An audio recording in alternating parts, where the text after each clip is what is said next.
Dear students of LLB second year, जैसा कि आप जानते हैं कि कॉन्स्टिट्यूशन के फंडामेंटल राइट्स पे लेक्चर चल रहे हैं और इस सीरीज में जो नेक्स्ट टॉपिक है वो है reasonable restrictions on freedom of speech and expression, यानी वाक एवं अभिव्यक्ति की स्वतंत्रता पर किन आधारों पर रोक लगाए जा सकते हैं। तो 19(1)A में आपने देखा कि right to freedom of speech and expression थे, जिसमें कई सारे केसेस के हवाले से ये बताया गया कि स्पीच एंड एक्सप्रेशन के अंदर बेसिकली क्या क्या चीज़ें शामिल हैं। और साथ में ये भी आपने पढ़ा कि any right is not an absolute right, तो restrictions can be imposed but restrictions should be on reasonable ground and reasonable grounds are provided under article 19 sub clause 2। तो 19(2) में कौन से आधार दिए गए हैं, किन आधारों पर restrictions impose किए जा सकते हैं, उसकी हम आज चर्चा कर लेते हैं। तो freedom of speech and expressions as given under article 19(1)A is not an absolute right but restrictions may be imposed on the following grounds as provided under article 19 sub clause 2। तो 19(2) के जो आधार दिए गए उन्हीं आधारों पर रोक लगाए जा सकते हैं। उसके अलावा किसी अन्य आधार पर अगर किसी भी तरह का रोक लगाया गया तो वो चैलेंजेबल है कोर्ट में, और कोर्ट उसको ज़्यादातर उसको एग्जामिन करने के बाद उसको अनकॉन्स्टिट्यूशनल डिक्लेयर कर देती है। तो राइट कौन कौन से ग्राउंड्स है? सबसे पहले नंबर 1 आप देख रहे हैं कि सिक्योरिटी ऑफ स्टेट, और दूसरा है friendly relations with foreign states, तीसरा है पब्लिक ऑर्डर या लोक व्यवस्था, डिसेंसी और मॉरलिटी यानी शिष्टता, कंटेम्प्ट ऑफ कोर्ट यानी न्यायालय अवमान, डिफेमेशन यानी मानहानि, इंसाइटमेंट टू एन ऑफेंस यानी किसी अपराध के लिए उद्वेलित करना, sovereignty and integrity of the India, तो भारत की एकता और अखंडता। तो इस तरह से ये 8 ग्राउंड्स दिए गए हैं जिन आधारों पर ही 19(1)A में जो दिए गए freedom of speech and expression है उस पर किसी तरह का कोई रेस्ट्रिक्शन लगाया जा सकता है। अब इसके थोड़े से डिटेल देखते हैं क्या है। The grounds which are mentioned, यहाँ पे एक वर्ड ग्राउंड्स छूट गया है।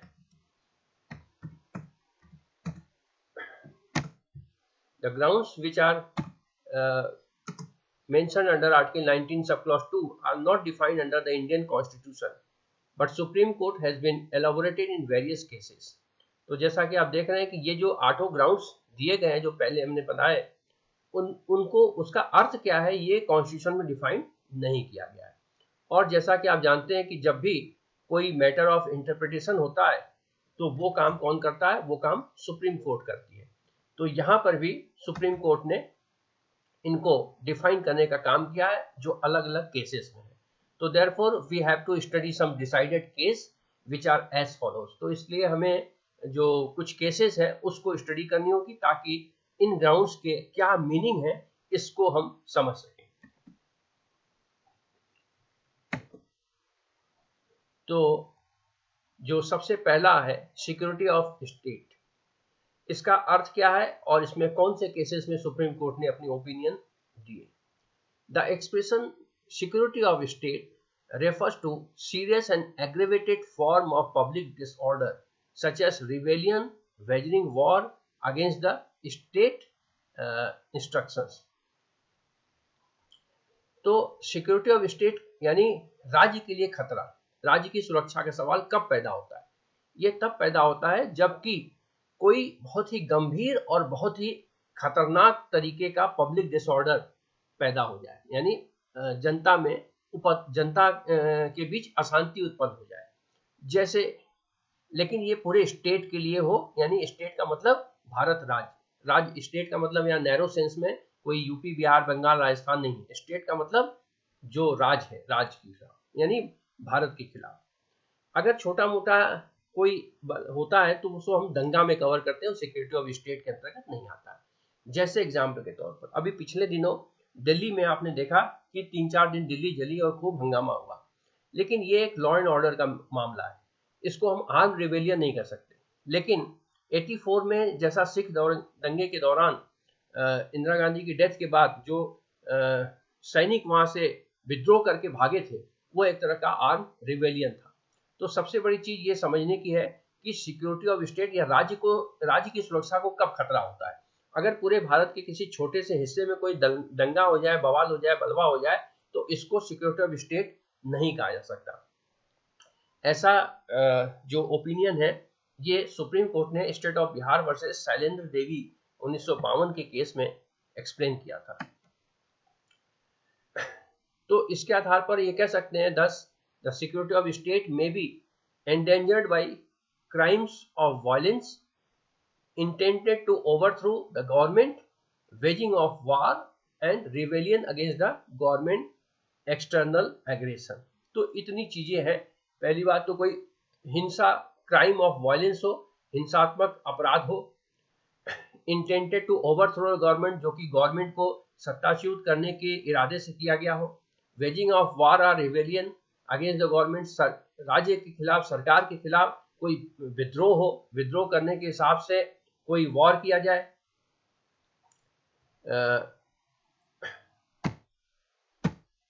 या फिर एक्सटर्नल अग्रेशन यानी बाहर से आक्रमण हो। एक्सटर्नल अग्रेशन का मतलब होता है बाह्य आक्रमण। तो इस तरह की कोई चीजें हो तो हम इसे कहेंगे कि सिक्योरिटी ऑफ स्टेट के लिए ये खतरा है। ये चीजें Santosh Singh versus Delhi administration case 1973 में सुप्रीम कोर्ट ने हाईलाइट किए। तो इस तरह से आप देख सकते हैं कि जो सिक्योरिटी ऑफ स्टेट्स है वो किसी छोटे हिस्से में कोई बलवा दंगा इससे नहीं होता है, बल्कि कोई वॉर हो, आर्म रिवेलियन हो, एक्सटर्नल एग्रेशन हो, जो कि सत्ता से सरकार को बेदखल करके और सत्ता पर काबिज होने का कोई प्रयास हो, तो उसे हम सिक्योरिटी ऑफ स्टेट्स के लिए खतरा कहेंगे। और इस तरह का कोई चीज है तो उस पर रोक लगाई जा सकती है। दूसरा, friendly relations with foreign states.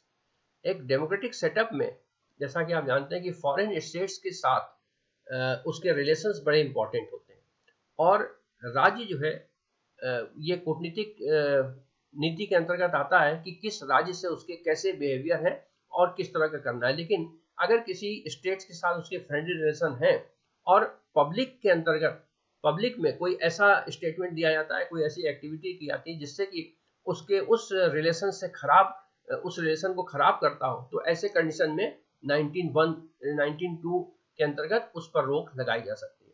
जैसे कहने का अर्थ ये है कि रशिया से हमारे बड़े अच्छे संबंध हैं, तो अगर हम कुछ इस तरह का आर्टिकल छापते हैं, इस तरह के कमेंट करते हैं, इस तरह की स्पीच देते हैं जिससे कि भारत और रशिया के बीच के रिलेशनशिप खराब हो जाए, तो ऐसे स्पीच, ऐसे पब्लिकेशन पर रोक लगा सकती है सरकार।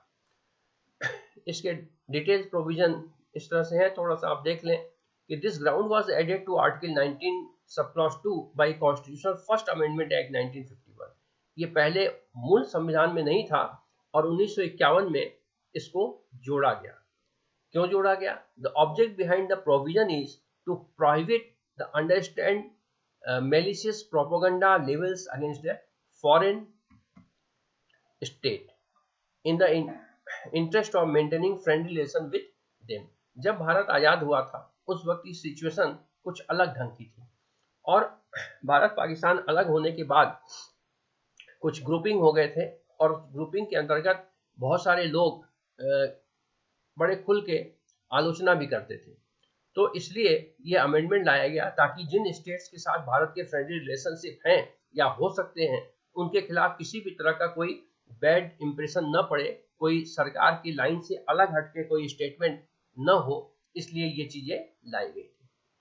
The foreign relation act 1932 provide punishment for liable by Indian citizen against foreign dignitaries. अगर एक एक्ट है फॉरेन रिलेशन एक्ट 1932, तो इस एक्ट के अंतर्गत ये भी व्यवस्था है कि अगर कोई राजद्रोह करता है, भारतीय नागरिक के द्वारा अगर कोई राजद्रोह किया जाता है, तो ऐसे कंडीशन में, और किसके against,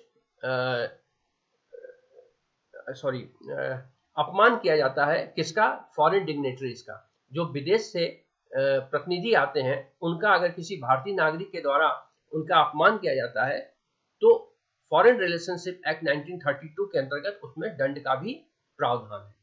such as law falls within the expression and are saved by article 1932। तो अगर कोई अपमान किया जाता है तो अपमान कैसे किया जाएगा, कुछ बोलकर, कुछ लिखकर, कुछ पोस्टर्स दिखाकर या काले झंडे दिखाकर, तो ये सारी की सारी चीजें एक्सप्रेशन के अंतर्गत आती हैं। इसी कारण से 19 सब क्लॉज 2 में ये आधार जोड़ा गया कि अगर आप कोई इस तरह का एक्सप्रेशन देते हैं जिससे कि जो हमारे मैत्री संबंध है विदेशों के साथ उसमें किसी भी तरह की खटास आती है तो ऐसा करने का परमिशन नहीं दिया जाएगा। सच एज लॉ, और ये जो सारा प्रोविजंस है ये सुप्रीम कोर्ट ने किसमें ऑब्जर्व किया, Jagannath versus union of India case 1960 में।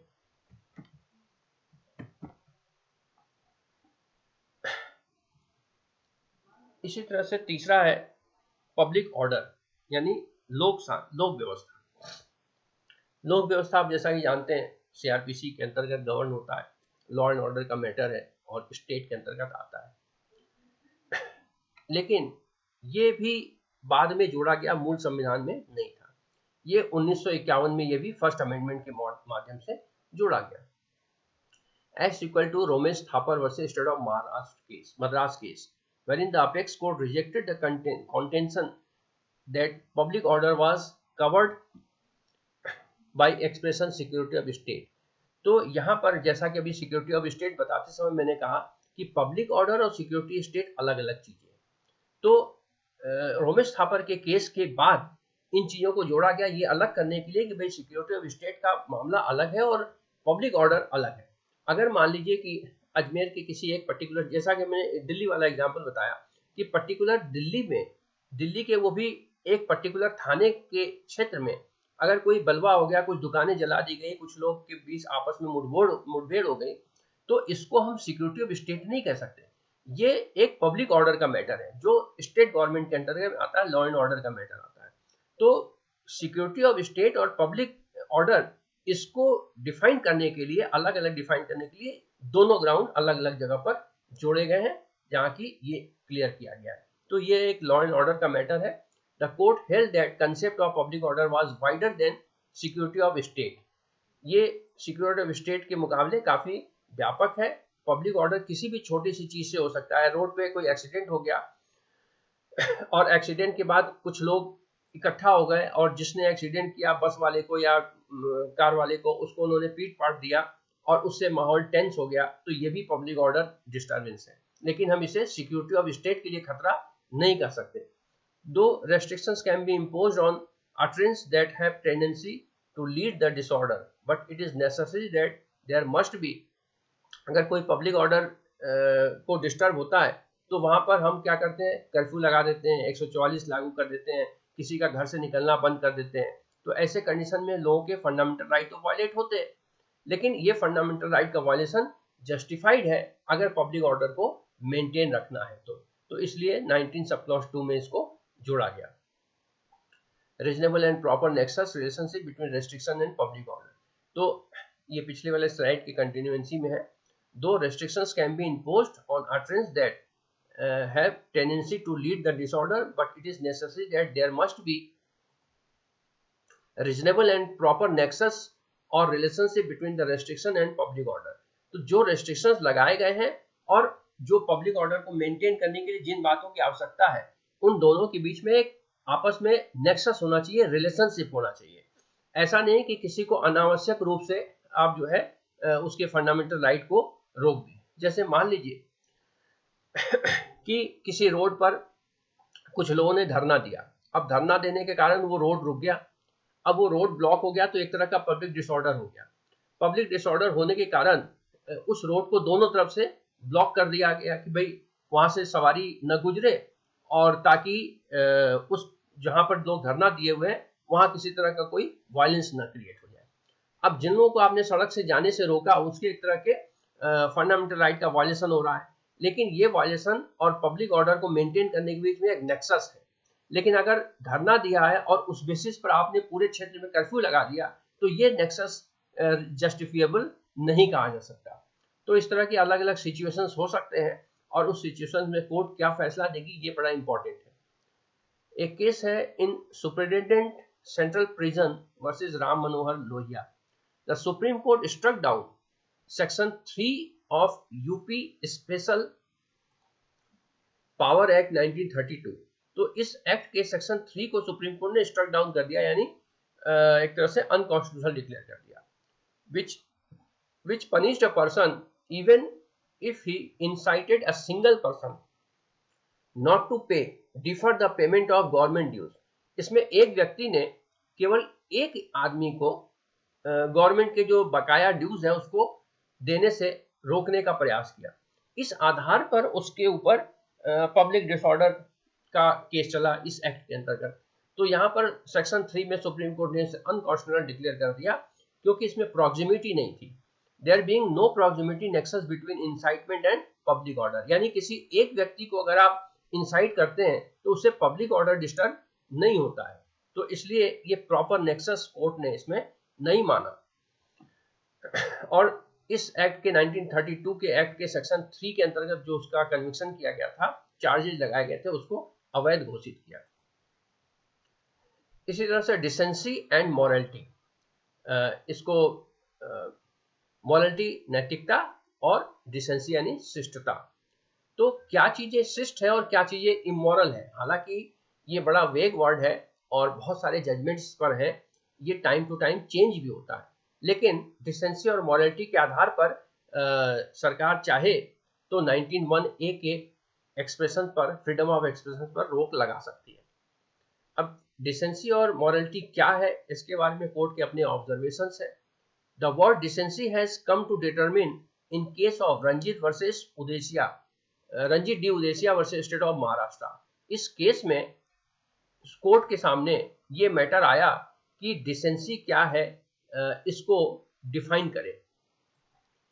तो सुप्रीम कोर्ट ने,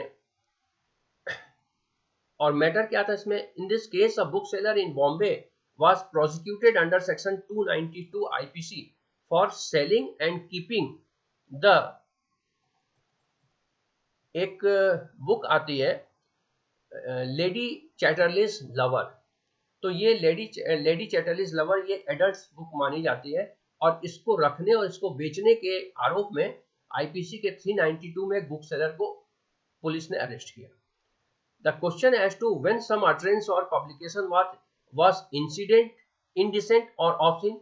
अब क्वेश्चन ये था कि क्या इस तरह की किताबों का दिखाया जाना या पब्लिकेशन किया जाना, प्रदर्शन करना या इसका प्रकाशन करना क्या इंडिसेंट और ऑब्ससीन है या नहीं. तो सुप्रीम कोर्ट ने इसने क्या किया, एक फॉरेन का केस था, English case R versus Hicklin, इसके आधार पर उन्होंने एक जजमेंट दिया. Supreme court applied the test laid down in English case R versus Hicklin and upheld the conviction. तो जो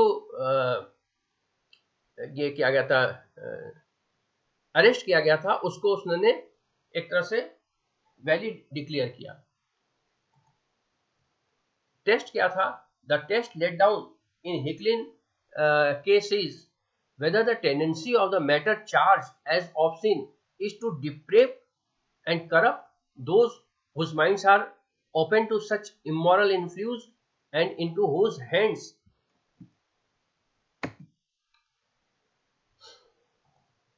publication of this sort may fall. इस हिकलिन के केस में कोर्ट ने ये कहा कि किसी चीज को हम डिसेंसी इंडिसेंट कब कहेंगे, जबकि जो व्यक्ति उसे देख रहा है या जिसके हाथ में है, उसको देखने के बाद क्या उसके दिमाग पर उसका इफेक्ट होता है. अगर मान लीजिए कि, और जिसके लिए वो बना है, जिसके लिए बनाया गया है, अगर मान लीजिए कि कोई इस तरह का कोई चीज है और कोई पागल व्यक्ति देख रहा है जिसको कुछ समझ में नहीं आता, इडियट है, तो क्या उसके दिमाग पर इसका असर पड़ेगा? शायद नहीं.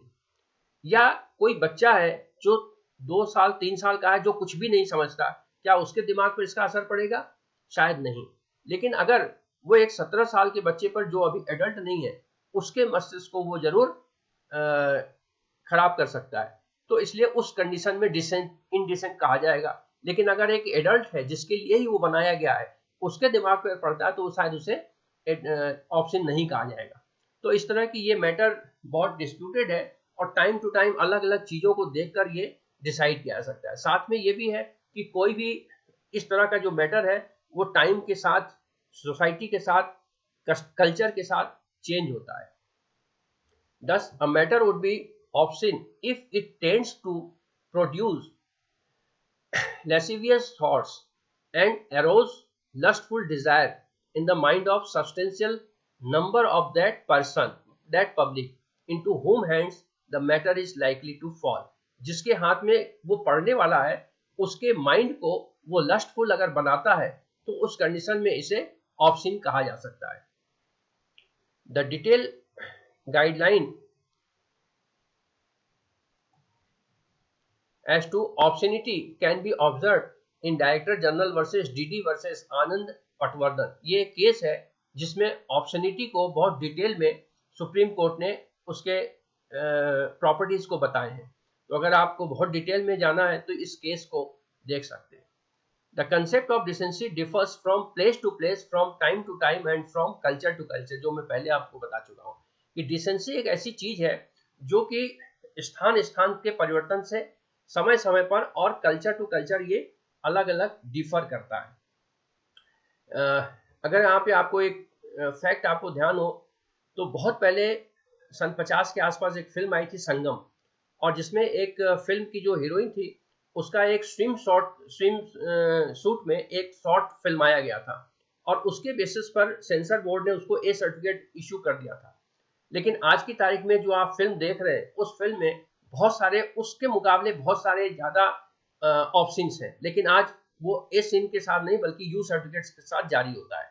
तो ये समय का परिवर्तन है, समय के साथ सोसाइटी के मॉरलिटी में चेंज आया है। इसी तरह से प्लेस टू प्लेस, अगर एक बहुत ही हॉली प्लेस पे आप जाएंगे जहां पर कि पूरे कपड़े पहनने का कल्चर है, वहां पर अगर कोई कम कपड़े पहनता है तो उसको ऑप्शन समझा जाएगा। लेकिन अगर आप इंग्लैंड के माहौल में जाएं या फिर फ्रांस के माहौल में जाएं जहां पर कि कम कपड़े पहनने का कल्चर ही है तो वहां पर इसको ऑप्शन नहीं माना जाएगा। इसी तरह से कल्चर टू कल्चर, अब जैसे आदिवासी क्षेत्र में अगर आप चल जाएं तो आदिवासी क्षेत्र में लगभग लोग 50% से ज्यादा बिना कपड़ों के होते हैं, लेकिन यही तो वहां पे इसे ऑप्शन नहीं माना जाता। लेकिन अगर दिल्ली के सड़कों पर कोई इस तरह से 50% लगभग कपड़े पहन के घूमे तो वहां पर इसे ऑप्शन समझा जाएगा। तो इसलिए ऑप्शनिटी क्या है और ऑप्शनिटी के आधार पर ही डिसेंसी तय होता है। तो डिसेंसी, इंडिसेंसी, ऑप्शनिटी, ये सारी चीजें person to person, place to place, time to time and culture to culture differ करता है। इसलिए इस पर कोई कॉन्क्रीट जजमेंट, एक जजमेंट आ गया और उसके जजमेंट हमेशा के लिए लागू हो, ऐसा पॉसिबल नहीं है। तो इस तरह से नेक्स्ट टॉपिक जो है कंटेम्प्ट ऑफ कोर्ट है। क्योंकि ये लेक्चर काफी बड़ा हो गया तो मैं 8 में से 4 को हमने डिस्कस कर दिया, 5, 6 और 7, 8 ये नेक्स्ट लेक्चर में हम इसको डिस्कस करेंगे, अदरवाइज ये लेक्चर बहुत लंबा आ जाएगा। Okay, all the best. या थोड़ा सा है, ठीक है, देख ली। The expression contempt of court is defined in the contempt of court act 1971। Section 2A of the act provides the contempt court may be civil contempt and criminal contempt. Contempt of court क्या है, इसको constitution में तो define नहीं किया गया है, लेकिन कंटेम्प्ट ऑफ कोर्ट एक्ट 1971 अलग से एक्ट है और उसके सेक्शन 2A में कंटेम्प्ट ऑफ कोर्ट को डिफाइन किया गया है कि क्या है। कंटेम्प्ट ऑफ कोर्ट तब होता है जबकि बिना किसी एकेडमिक ग्राउंड के आप न्यायालय के निर्णय को या न्यायालय के जजेस को आप किसी भी तरह से कंडेम करते हैं तो ये कंटेम्प्ट ऑफ कोर्ट की कैटेगरी में आता है। तो इसको हम नेक्स्ट लेक्चर में कंटिन्यू करेंगे। Okay, all the best, thank you.